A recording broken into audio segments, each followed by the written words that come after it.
All right, y'all, let's make a package. So if you found this video, you probably are coming from the blog, which has these exact same instructions. But if not, then welcome.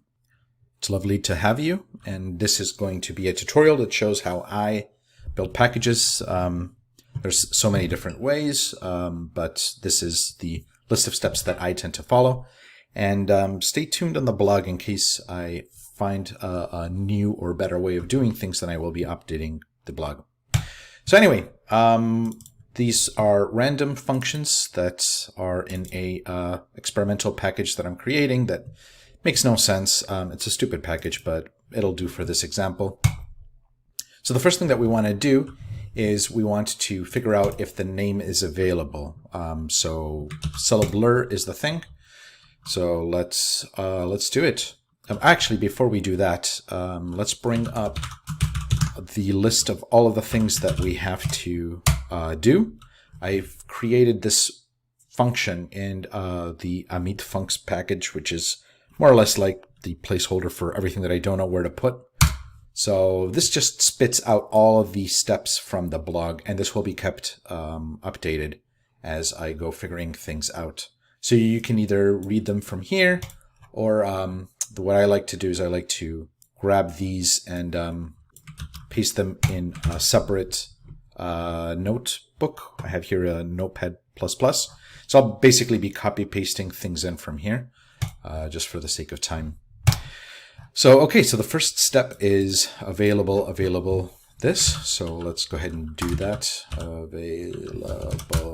Available blur. So this is going to see if the name has been taken up in Gran or GitHub or some such. It's also going to tell you whether the name has any unexpected definitions, which might include, as you can see, Urban Dictionary might include some kind of vulgar-ish kinds of things. And it'll bring up both the full name in Wikipedia and abbreviations, etc., as well as each independent component word.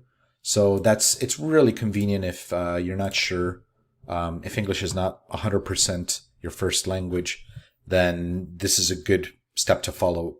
And it also tells you, for sure, these names are available. And yeah, so we're good to go. So let's go ahead and create a new package. So we go to File, New Project, New Directory, our package, create a Git repository.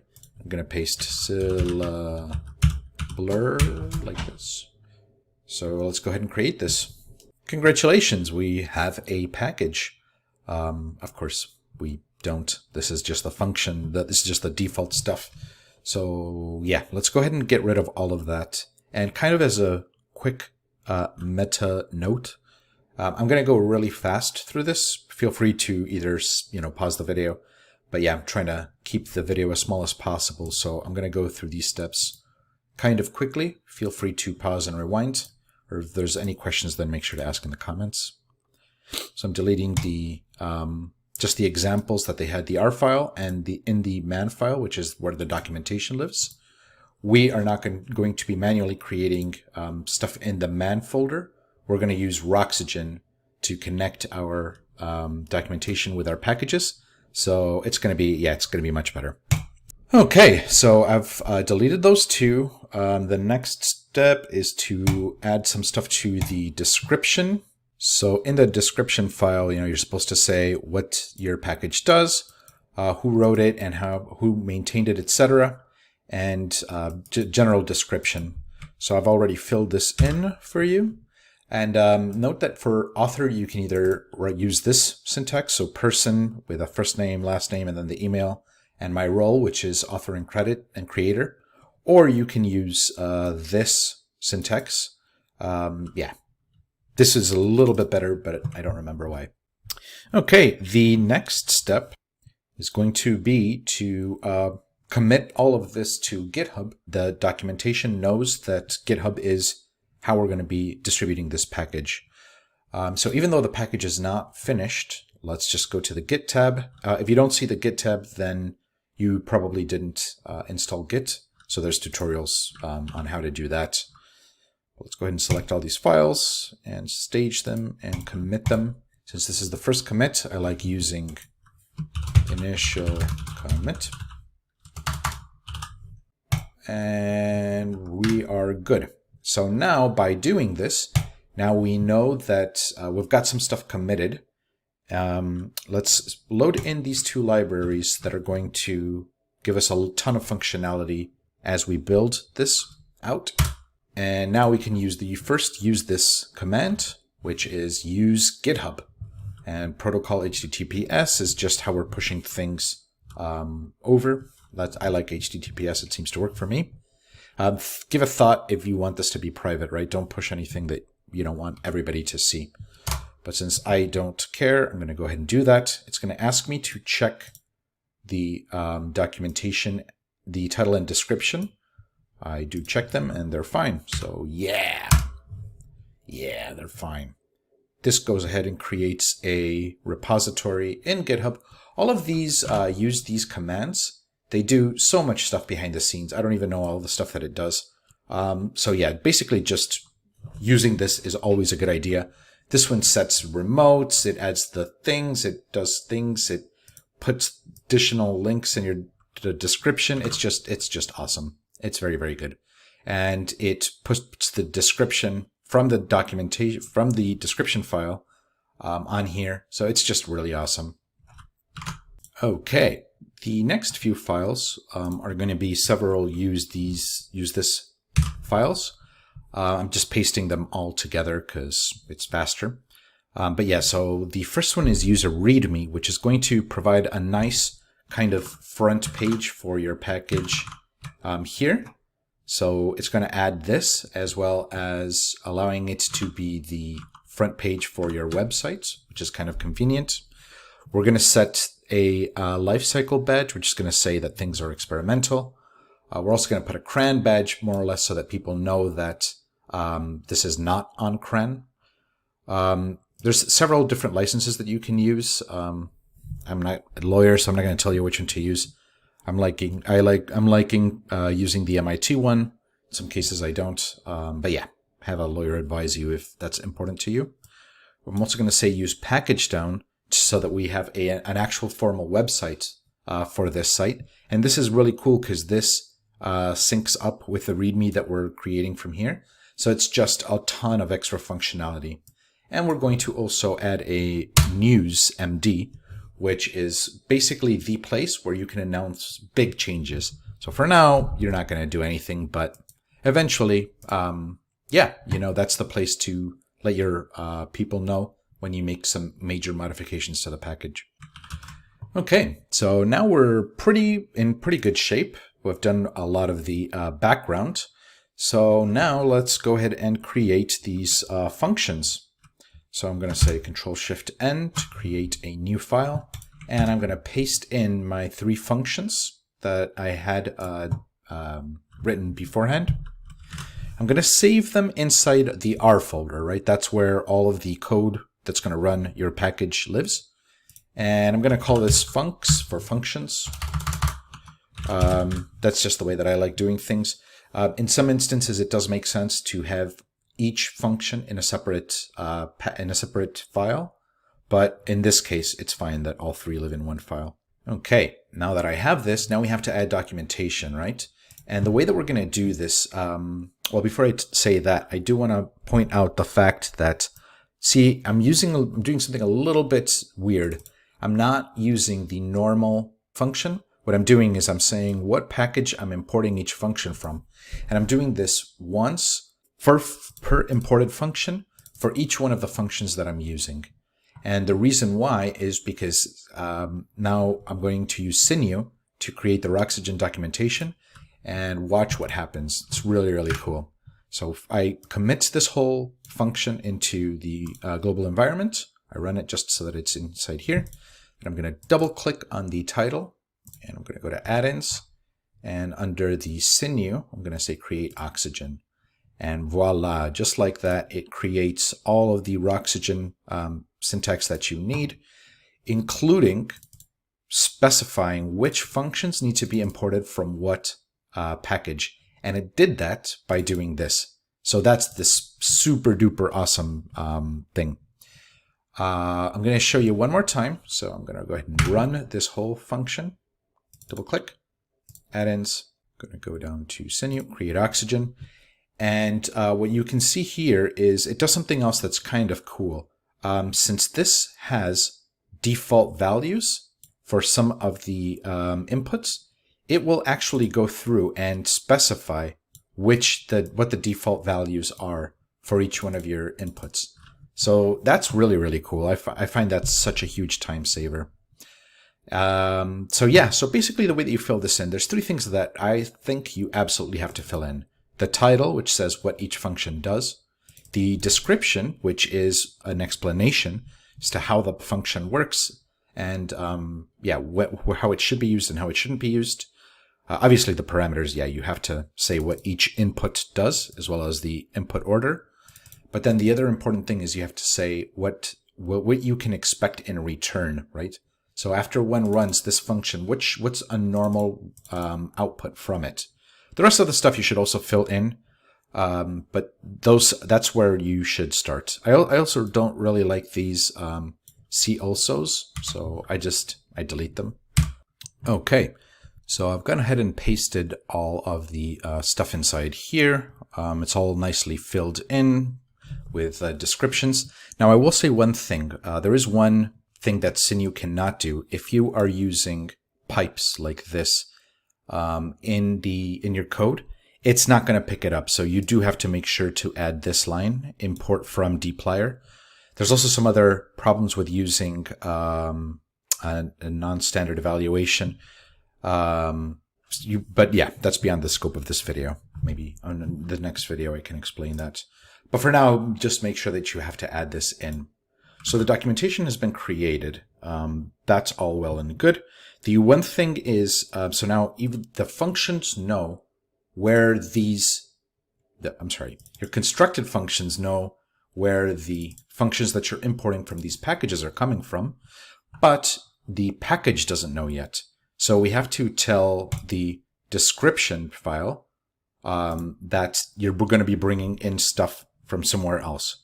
And the way to do that is a command in sinew called make import format equals description. So that pops out everything that you need.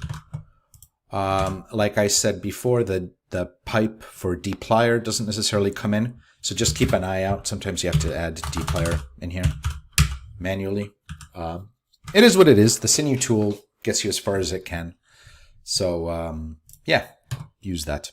Okay, we're ready to create the namespace file, but the namespace that we have here is something that was created by the RStudio. So sometimes I have problems with it. I just like deleting it and let the documentation do it from the beginning. So the way that you run the documentation is dev tools document.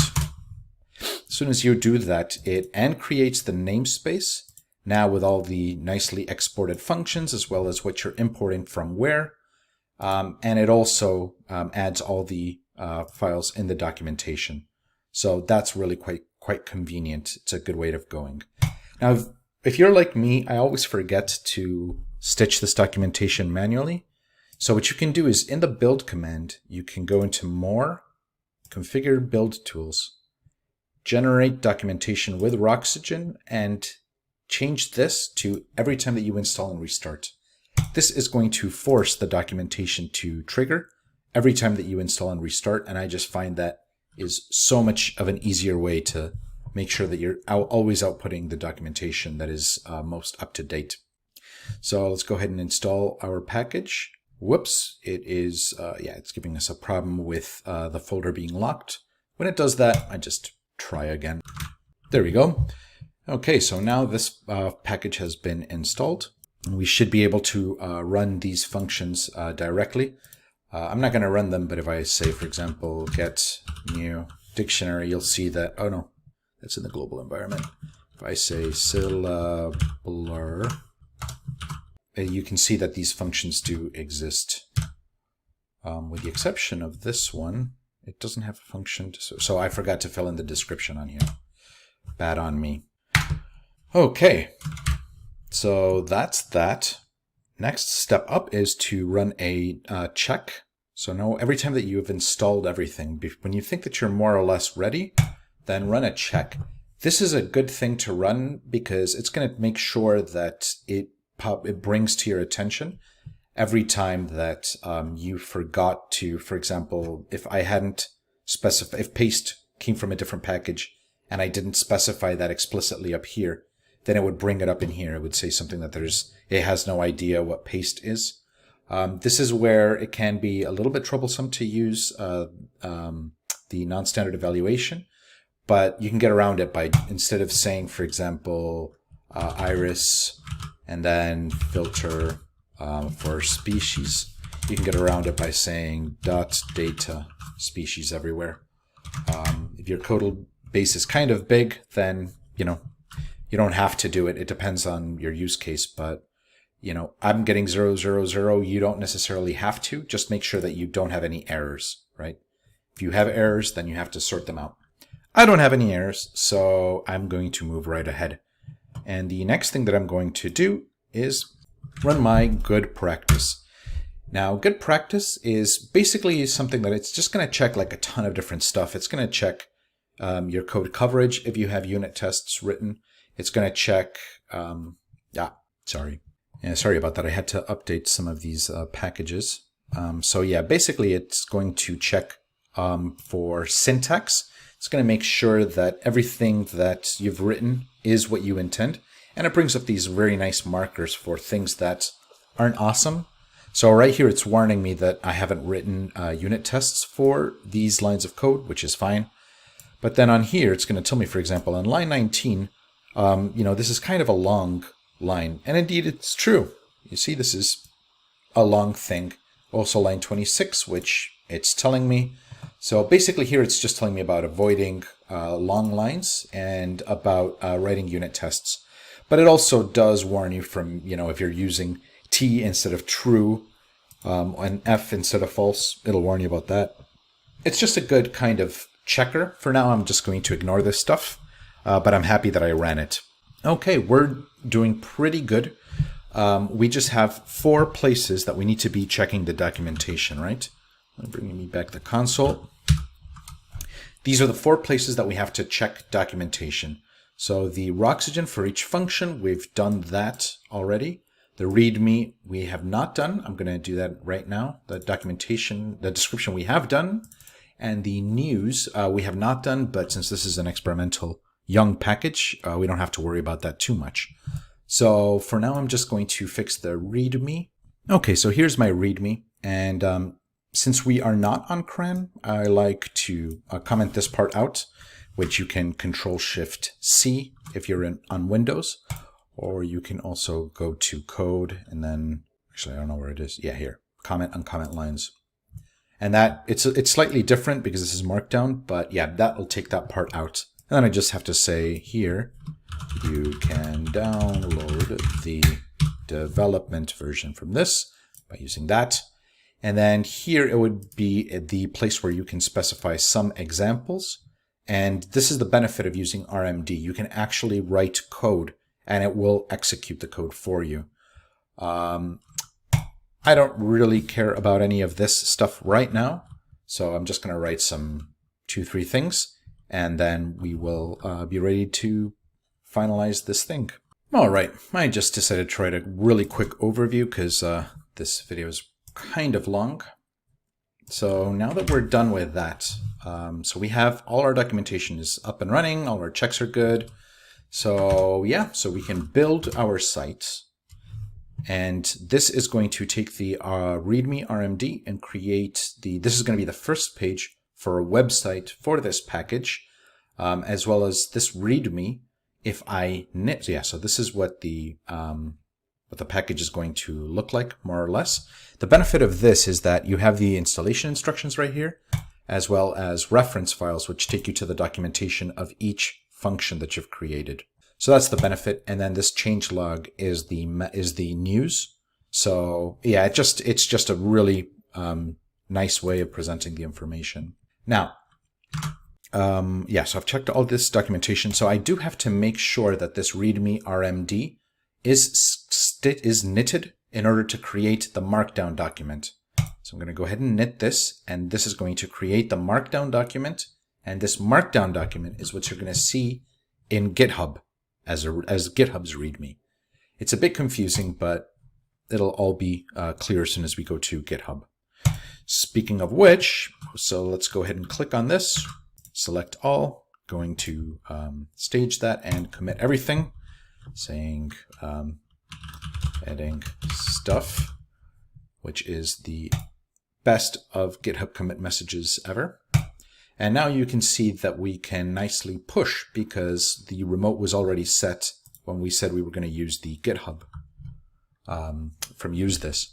So as soon as we push this up, it should populate everything in here. Let's see.